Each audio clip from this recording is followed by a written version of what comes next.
陪你讀金句。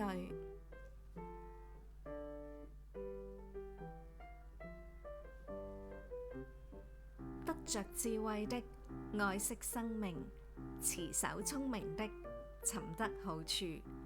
箴言19章8節。今日嘅經文同我哋講兩件事：智慧同埋生命之間嘅關係。經文第一句同我哋講，得着智慧嘅愛惜生命。喺平日嘅日常生活入面，當我哋提到愛惜生命，大家第一個反應可能不外乎就係注意身體健康，食得清淡啲，做多啲運動，或者好好保護自己唔好受傷。但係聖經從另一個更深層嘅角度提醒我哋，一個真正懂得愛惜生命嘅人，關鍵其實在於佢內心有冇得着智慧。因為如果缺乏智慧，我哋好容易將自己最寶貴嘅時間同心力白白浪費喺無謂嘅焦慮、過度嘅執着或者冇意義嘅爭吵上面。咁樣嘅生活，就算肉體再健康，我哋嘅心靈其實每一日都喺度不斷被虛耗。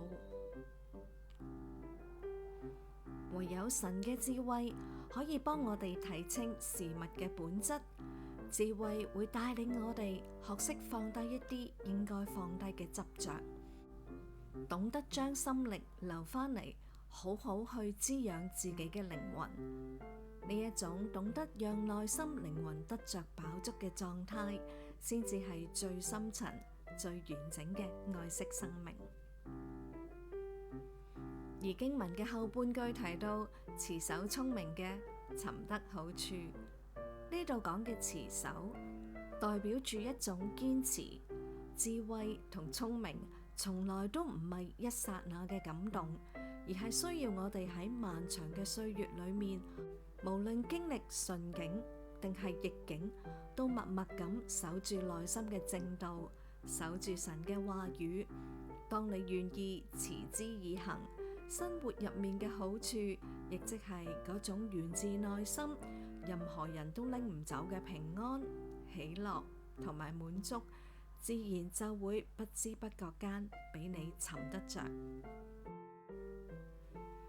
願我哋嘅漫長人生旅程入面，都懂得用智慧去好好愛惜神賜俾我哋嘅生命，喺持守之中經歷源源不絕嘅祝福。